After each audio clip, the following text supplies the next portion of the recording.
It's been called the downfall of Diddy, but are we also witnessing a further downfall of Kanye West?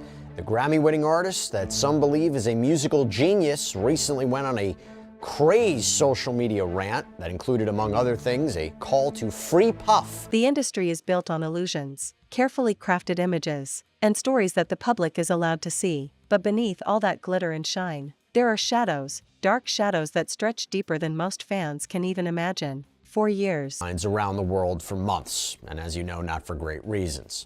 But over the last couple of weeks, another embattled rapper has been in the spotlight, Kanye West. And their two worlds have now collided once again, thanks to one of West's apparent tirades on X, formerly known as Twitter, which we'll get into, and it is something to say the least. But look, Combs is, of course, locked up in the Metropolitan Detention Center right now out in New York on federal charges of racketeering conspiracy, sex trafficking, and transportation to engage in prostitution. He's set to go to trial in May.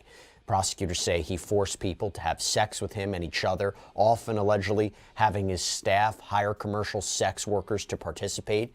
He's entered a not guilty plea. He has maintained his innocence ever since his arrest last September. And I should also add that it seems like almost every day, maybe every week, maybe every other week, he is hit with another sexual assault lawsuit. We actually have a sidebar coming out about a man who claims that he was drugged at a New York City nightclub back in 2012 and raped by Combs when he was 17 years old. We did another episode last week about an adult male entertainer, a dancer, who claims that Combs drugged him and forced him into various sex acts, literally physically forcing him to do it. And he claims he was a victim of sex trafficking, that this alleged abuse went on for 5 years. And we have claims that Combs allegedly assaulted men, women, and even children.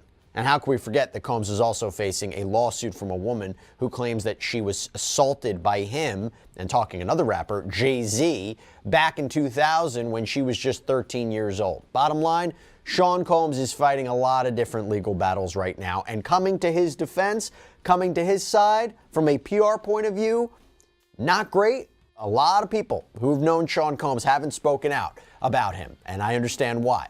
Now, of course, he's innocent until proven guilty. He has not been found liable in any of these sexual assault cases, but brings us to Kanye West. Because let's talk about Kanye West, who's no stranger to controversy. West, for his part right now, he has been traveling a lot internationally. Vibe reported that he's been to Paris, Tuscany, Russia, Japan, appearing alongside his wife Bianca Censori, who is often scantily clad. West caused quite a scandal in Venice, by the way, when he was seen allegedly without any pants on, exposing himself on a water taxi in Venice. And of course, there was some of that happening here at home too. At the Grammys a couple weeks ago, West and Censori were being photographed on the red carpet when Censori suddenly dropped her coat, revealing her basically nude body. They posed for more photographs before eventually leaving. The rumor was that West and Censori were kicked out of the Time Achievement Award, called him his idol, called him his favorite artist. West said he still went to Combs for advice, and that Combs inspired many of his life choices, even his wife choices, perhaps in apparent reference to his then-wife, Kim Kardashian. But according to the Mirror, Combs has said that West inspired him as well. In 2009, Combs reportedly said that the other night I go to the Kanye West concert and I'm going there to see Kanye do his thing. I don't have anything but high expectations. The concert changed my life. I won't lie. I was so impressed and inspired. It was beautiful. And I fell in love with hip hop again. And I want to say thank you, Kanye, for giving me that. However, just a few months after West presented Combs with the Lifetime Achievement Award, the relationship seemed to sour between the two of them when Combs took issue with West's t-shirts that said, "White Lives Matter." Now, he said during an appearance on The Breakfast Club that he thought the shirts were tone deaf. He would go on to reportedly say, including on an Instagram post, the names Diddy and Kanye West have stood out as giants in music, icons who shaped culture, dominated headlines, and built empires that seemed untouchable. But now, the masks are slipping, and what's being revealed is shocking, disturbing, and even terrifying. Because the connection between these two men isn't just about music. It isn't just about fame, it's about secrets that were never supposed to see the light of day. Diddy has always been one of the most powerful men in hip-hop, building an empire off Bad Boy Records. endless business ventures, and his reputation as the man behind the scenes who could make or break anyone's career. Kanye, on the other hand, was the rebel genius, the outspoken visionary who redefined rap, fashion, and culture, but who also constantly battled his own demons and the pressures of the industry. On the surface, these two men seemed very different. Diddy was the polished mogul, Kanye the chaotic creative force, but insiders have whispered for years that the ties between them went far deeper than anyone realized. And now, those whispers are turning into revelations, exposing a disturbing alliance that threatens to shake the industry to its core. Trial, gotta talk about it, man. Kanye, I heard he was up there. Well, it was shocking to everybody, but Kanye's name was mentioned the day before that when the witness Jane was telling a story in which Puff had, I think he had attacked her at one time. He got mad and got upset with her.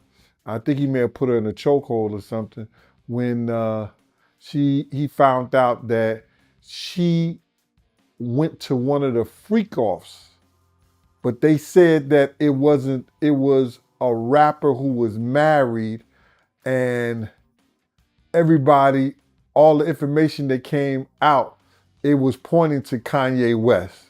And then it so happened the next day he comes up there. This is the same guy that got on, and I don't want to blow nobody else's platforms up, got on Drink Champs about a year or so ago before Diddy was arrested, talking about Diddy was a fed, you understand? F Diddy and all this other stuff like that. And then he talked all kind of crazy shit about Diddy. And that's how these dudes in this industry do, man. They ain't got no loyalty to themselves, bro. So by him going on that, and now they say him and Diddy made amends and stuff like that. Remember I think he did a t-shirt, a shirt or something to say free Puff and all this other stuff. So Kanye is on he's looking for the attention. And for him to be mentioned in the trial, and they didn't let it go through because the reason they didn't let it go through is because they said it wasn't pertinent to the charges that Puff was facing. So what happened, Jane went to Vegas and she was invited by allegedly Kanye West and his wife and them and everything like that. And they went to plays, they went to show, they went out to eat and everything. And then later on that night, they went to a hotel room. Whereas there was some other couples in there too and some other people. And there wasn't a freak off, but it was one of the guys who does the freak off with her there. And they were all sitting around watching and drinking while this guy was having sex with another sex worker or whatever like that. And while all of them just watching him have sex and stuff. I guess it's some rich people industry that they do. But they were just sitting around watching this dude have a live porn section right there in front of them. You know what I'm saying? So she started talking about that incident in court. And that's how Kanye West's name came up. And which they didn't say his name, but they said his name because it was an objection done. You know how they do, objection, overrule, all this other stuff like that. So they said it was a rapper who's married. They gave a description of it and it pointed straight to Kanye. And then it so happened the next day he goes up in the courtroom with Diddy and them son. That's just crazy, bro.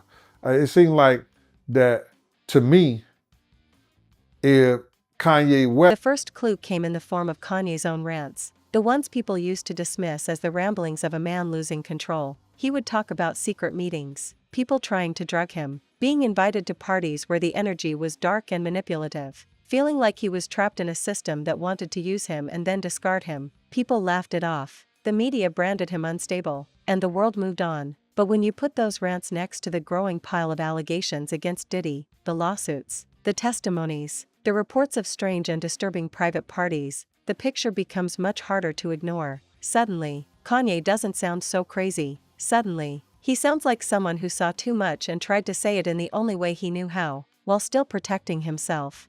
For years, people wondered why Kanye, a man who called out everyone from Jay-Z to Drake to Taylor Swift, never turned his wrath toward Diddy. He had no problem exposing the faults of other industry giants, but when it came to Diddy, he was strangely silent. That silence now looks less like respect and more like fear, or complicity, because insiders claim that both men were present at secret gatherings, exclusive parties that went way beyond music networking, events where power... Like while this is happening, like Yeah. they're huddling. And the press pews are just trying to figure out. And I don't even know how this rumor started. I don't know who started it. I don't know if it was valid, if it's not valid. I imagine, again, if this were true, we would have heard about it by now, because that would be a very big deal. But it's just like, we don't know. We don't know. That's what they said. And then they're like, I don't know. That's what she said. That's what he said. And then it's like, okay, the rumor kind of dies down, because we're like, what are the odds of that? And then another rumor comes through. Okay, so we heard that Kanye West is trying to get in. And we're like, wait, what? What do you mean he's trying to get in? But that doesn't make sense, because if he's trying to get in, why would Diddy be so upset about it? Like, why would it cause an hour in the roping room? And then why would it cause him to be so passionately angry? And then also, there's so many other questions, like, why the hell is Kanye here? Because sure, we can simply say that Kanye is trying to get into the courthouse to support Diddy, a friend, been guilty. And in the most recent years, as some of you may know, Kanye has become incredibly anti-Semitic, which is never okay. He has made so many public tirades involving anti-Semitism and hate speech. He genuinely has said things that are unfathomable to like come out of somebody's mind, let alone someone with that massive of a platform. I mean, Kanye's lore is almost as deep as Sean Combs's lore, and we would need 10 hours, a 4-part series to even truly cover and report on it all. So for the purpose of this episode, we are specifically focusing on Kanye's actions, a few good, mostly bad, that relate to Kanye's involvement in Diddy's trial. So I want to be super clear that we are not intentionally ignoring these moments, nor are we trying to somehow minimize them by not including them. It's just, it would take so long to go through every hateful thing that he's ever said about any group of people. So with that being said, let's get started. 2024 is a very, very bad year with Sean Combs. I mean, that much is clear. He's not having a good time last year, but it's also a very, very bad year for somebody else in the music industry, Kanye West. And interestingly enough, a lot of people think it's not a coincidence that Sean Combs is having a bad 2024 and Kanye West is having a bad 2024. It's all connected. And maybe Sean Combs is living on a faster timeline. That's what people are speculating, that maybe Kanye West, his trajectory is going to look oddly similar. So we're going to skip January of 2024, but keep this in mind, because something big happens in January of 2024 that involves both of the rappers, but skipping January for right now and going straight into February of 2024. Kanye drops a new song. So at this point, February, Cassie has dropped her lawsuit 4 months ago, November of 2023. There has been no raids on Diddy's house. He hasn't been arrested. He's a free man. There's just been a lot of media controversy over Cassie's lawsuit. All we know is that she's settled, and that's about it. Everyone's wondering what's going to happen next. Is he just going to like wait for a comeback? We don't know. February of 2024, Kanye drops a new song called Carnival. Powerful people gathered behind closed doors and where disturbing activities allegedly took place. These weren't just parties, they were tests. Places where silence and loyalty meant everything, and the price for breaking that silence was unthinkable. The disturbing tie between Diddy and Kanye is now being painted as a pact of survival in an industry where knowing too much can destroy you. Some suggest Kanye was pulled into these circles early in his rise, exposed to things he couldn't unsee, and forced to play along to protect his career and his family. Others believe he was used as a pawn, someone Diddy and other powerful figures could manipulate, knowing that his unstable mental health would make his claims easy to discredit if he ever spoke out. And maybe that's why Kanye always danced around the truth, dropping hints, screaming about handlers and control, but never naming names directly, because deep down, he knew the danger of saying too much. Meanwhile, Diddy's empire has been crumbling under the weight of allegations that refuse to go away. Former associates have accused him of manipulation, violence, and disturbing behaviors hidden beneath his polished public image. Lawsuits are stacking up. Charles here. I'm Alex Michelson from Fox 11, filling in for Harvey. And you know the Beatles song, I Get By With Little Help from My Friends? I do. I know it well. Diddy's sort of maybe getting by with a little help from his friends. Maybe. One of his friends tried. His knight in denim armor, as it were. Kanye West showing up out at the federal courthouse in New York City. The first time we've seen any of Diddy's celebrity friends in court supporting him. It did not go exactly as Kanye planned, but here was his big entrance. The box sit right here in the middle. Kanye West. No, Kanye. Kanye. Happy to see you. Yeah. You the last one. Still people celebrating him, which we always talk about as being kind of weird with the things he has espoused. But there he is walking in all in white, strolling into the courthouse. Bianca not with him. Interesting, because we do know she is in New York with him, but she did not go to the courthouse. And there you see King Combs greeting him outside to go into the courtroom. Now, his plan clearly is to go in and support Diddy. And we know that they're close. Just a few months ago, remember, Kanye dropped a song that featured clips of a prison conversation he'd had with Diddy. And the idea being essentially that the jury would see him there in support. And that somehow that would help, although we'll get into whether or not it helps or hurts. We saw the chaos outside of court as he went in, but what happened inside? Our producer, Jacob Wasserman, is actually in court. He's been in the overflow room. What did you see, Jacob? Was there any commotion inside the court? Were people aware that Kanye was coming? The best way I can compare it is like a big game of hide and go seek. So I was outside when Kanye first came in, and he goes in, and it sounds like he came in with Christian Combs and Donaldson, one of Diddy's attorneys. I guess we caught that on video. I went inside shortly afterwards. Of course, I go up to the courtroom because I think that's where Kanye is going. I go up, everyone's, oh my gosh, where's Kanye? Where's Kanye? Apparently, he never even made it inside. He didn't reach the 26th floor. One of my colleagues who's inside said that basically they were siloed off this entire time, and Kanye wasn't much of a topic inside the courtroom.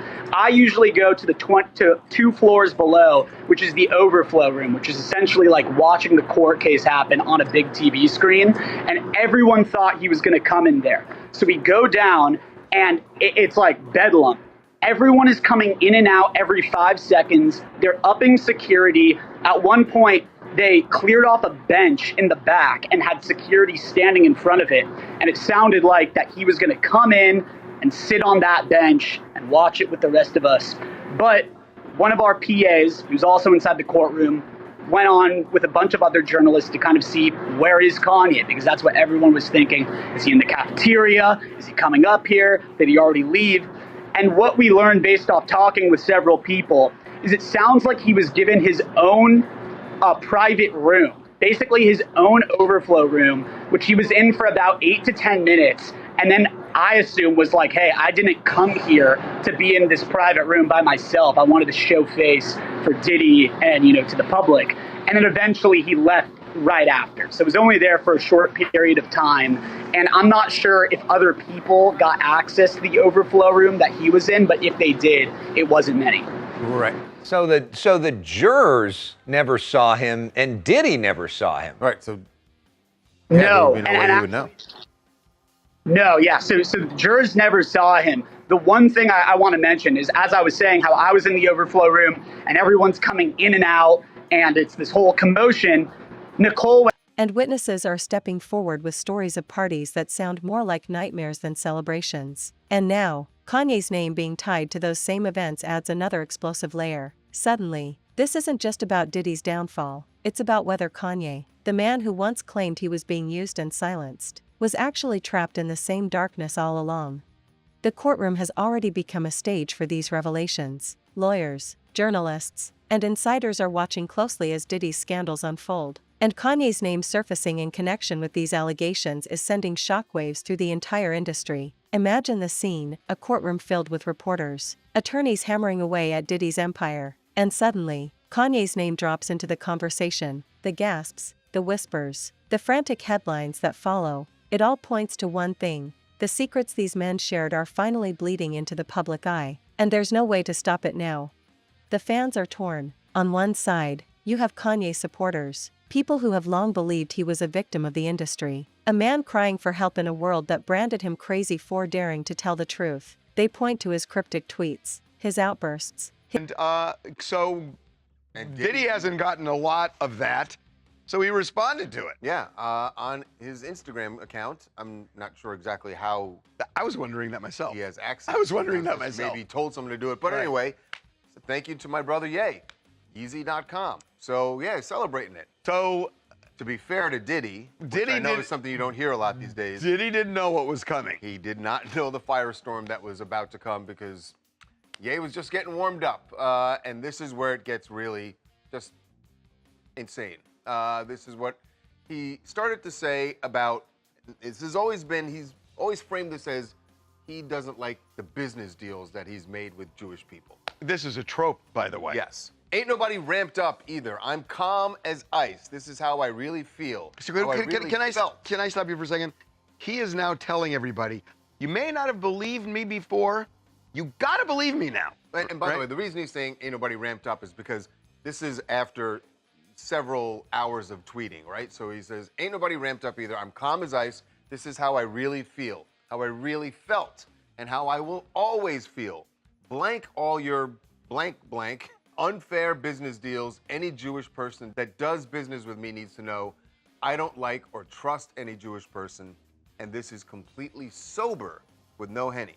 I'm a Nazi. Oh, there's more. And one more. Hitler was so fresh. So, look, I'm not going to get upset. It's not even- I'm Jewish. I'm not going to get upset with this because I think that's what he wants. I think what you got to do at this point, whether it's performative, and it could be, or whether it's real, Or and I it's think it mental is, illness. or it's mental illness, or it's a combination of all of those things, and it probably is. He's an anti-Semite. But I hear what you're saying, that you don't want to express too I'm much not- outrage not gonna. because one, you may be just used to it. Two, you don't want to give him what he probably wants. Right. But there is a part of this that is still dangerous, and I understand you're saying you don't want to, have all this outrage. But there are people out there who are going to listen to it, and their reaction to it is going to be, yeah, the hell with Jewish people. Oh, I think you're right. I actually think it's pretty helpful because the rant that went on in 2022 was several years ago. And frankly, time heals all wounds. People forget, they soften it. The passage of time sort of makes We him all a laugh different about figure. his antics going out with his wife, and she's naked at the Grammys, and people can have lighthearted feelings toward him about that stuff, right? That's right, and this is a good reminder of this is who he is. This is his sort of thesis statement and his true feelings. He says he's not inebriated in any way. This is how he feels. He doesn't trust Jewish people. Doesn't like them. While he's not inebriated, he still has mental illness. Look, we know. I think you're right. It's all three of them. It's mental illness, performative, and real. Yeah. But here's the difference, Derek, between 2 years ago or 3 years ago and today. We're in a different world today. And the hatred you express can be a plus for you in certain corners of this country. And I feel like this kind of hatred in some ways has been normalized. So I'm not sure if I would be shocked 3 years ago had he said this. Weird thing is, I'm not at all shocked. And I'm not feeling His desperate attempts to break free. And they say this is the proof they've been waiting for, that Kanye wasn't insane. He was warning us. On the other side, you have critics who believe Kanye may have been complicit, who argue that silence is just as damning as participation, and that if he truly knew what was going on, he should have spoken out directly instead of hiding behind half-truths and rants.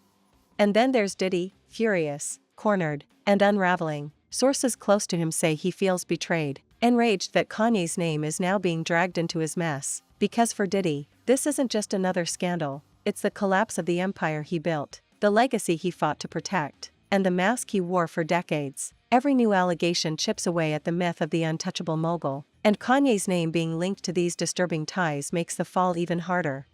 And let's not forget, Kanye himself has hinted at these ties before, in ways that were dismissed at the time. Remember when he called out people trying to medicate and control him, when he claimed he was being pressured by powerful figures behind closed doors, when he screamed about wanting his freedom back. Those moments take on a chilling new light now that his alleged connection to Diddy is being dragged into the open. What if those outbursts weren't just paranoia? What if they were his way of exposing something he couldn't say outright without risking everything? What makes all of this even? Posted a photo of Combs on a red carpet with his children and said, "I wish I had the relationship with my dad that Puff has with his kids." And West also tweeted over the weekend, "Just for clarity, they trying to make an example out of Puff. Me and my brother had our issues, but these white people trying to use Puff to scare N-words. I'm neither scared nor brave, this just me." And by the way, Sean Combs' Instagram account shared the post about the collaboration, writing, "Thank you to my brother Ye." Back to the shirt. The blue shirt with the Sean John logo that was apparently put up, it really wasn't up there for long because it was reportedly eventually replaced by something else. Do you know what that was? A single white t-shirt with a black swastika on it, selling for $20. Yeah. At the time of this recording, that website now appears to be offline. Kind of give you an idea of what's going on here. And from there, West's posts, they just devolved into what many people view as purely anti-Semitic, homophobic, and racist comments that we won't even dignify with airtime, okay? Now, West, unsurprisingly, has faced serious backlash in the past for his use of slurs, as well as what appears to be blatant anti-Semitism online and in his interviews. Some of those consequences have included loss of collaborations and sponsorships, as well as West's products being removed from shelves at stores like TJ Maxx and Foot Locker. He also underwent bans, some temporary, some not, several on his social media accounts. Although Elon Musk did restore his access to his X page in 2023, West did eventually post a message in Hebrew on his Instagram page in 2023 apologizing for his past remarks, but soon, he was back to sharing apparent anti-Semitic rhetoric, so I don't know how much good that did. But things didn't really improve for West when a former employee sued him for allegedly sexually assaulting her and then firing her later on. And by the way, this connects back to Combs because Lauren Pashota, who filed this amended complaint in October, claimed that before she had worked as West's assistant, he had co-hosted a party with Sean Combs in Santa Monica, California. And she says at the time she was working with a different musician client who wasn't identified in the complaint, but who'd been invited to the studio party. And she claims that West told everyone that they had to drink or leave the party, but after drinking a few sips of her drink, Pashota claims she, quote, suddenly started to feel disoriented and began to slip into an altered and highly impaired state. And Pashota says that she doesn't remember anything else, woke up the next day feeling traumatized and disturbed. But here's the thing. The amended complaint says that Pashota initially was just mostly worried that maybe she made a fool of herself, that she was embarrassed in front of her then client or maybe even Kanye West herself by getting, tipsy. But Pashota reportedly believed that someone who had helped prepare the drinks was responsible for drugging her. But here's the thing. Years down the line, he allegedly confessed to Pashota that the two had, quote, hooked up at that party after she was allegedly drugged. According to Pashota, West was having an argument with his then wife, Kim Kardashian, who was accusing him of cheating on her with Pashota. And Pashota wanted to clear things up and suggested that she reach out to Kim to assure her that nothing had ever happened. But she claims West stopped her from sending the message saying, "We did kind of hook up a little one time." And she says he started to reminisce about that party years before. And when Pashota said she didn't remember any of that, he reportedly laughed and said, "Women love to say they don't remember." Now, that lawsuit between Pashota and West is still making its way through the Los Angeles civil court system, but it is another connection between Combs and West. But we have another connection between Kanye West and Sean Combs we want to talk about. So as West's rampage on X continued over the weekend, he shares a screenshot of the infamous hotel video of Combs and his now ex-girlfriend, Cassandra Ventura, who filed that initial lawsuit against him back in 2023. And in that surveillance footage that was released by CNN last year, Combs can be seen chasing Ventura down the hallway of a Los Angeles hotel in 2016. He appears to hit and kick her repeatedly. Combs even eventually Darker is the suggestion that these two men shared more than just business ties. They shared secrets that could destroy careers, families, and reputations forever. Secrets about what really happens in the industry's most powerful circles. Secrets about who controls what, who manipulates who, and what people are forced to do to maintain their place at the top. And now, as those secrets are being pried open, both men are facing the consequences. Because at the end of the day, power can only protect you for so long. Money can only buy silence until the silence breaks. Fame can only distract the public until the truth becomes too loud to ignore. And for Diddy and Kanye, that moment has arrived. The disturbing tie between them has been exposed. The questions are being asked, and the world is watching as the truth slowly, painfully, comes out. The fall of Diddy and Kanye isn't just about two celebrities being dragged into scandal. It's about the entire industry being exposed for what it really is, a machine built on secrets, lies, and control, where the brightest stars are often the ones carrying the darkest burdens. And now, as these disturbing revelations continue to surface, one thing is certain: the music world will never look at either of these men the same way again. And the most haunting part of all, this might only be the beginning, because once the cracks appear, once the truth starts leaking out, there's no stopping what comes next. And for Diddy and Kanye, the worst may still be ahead.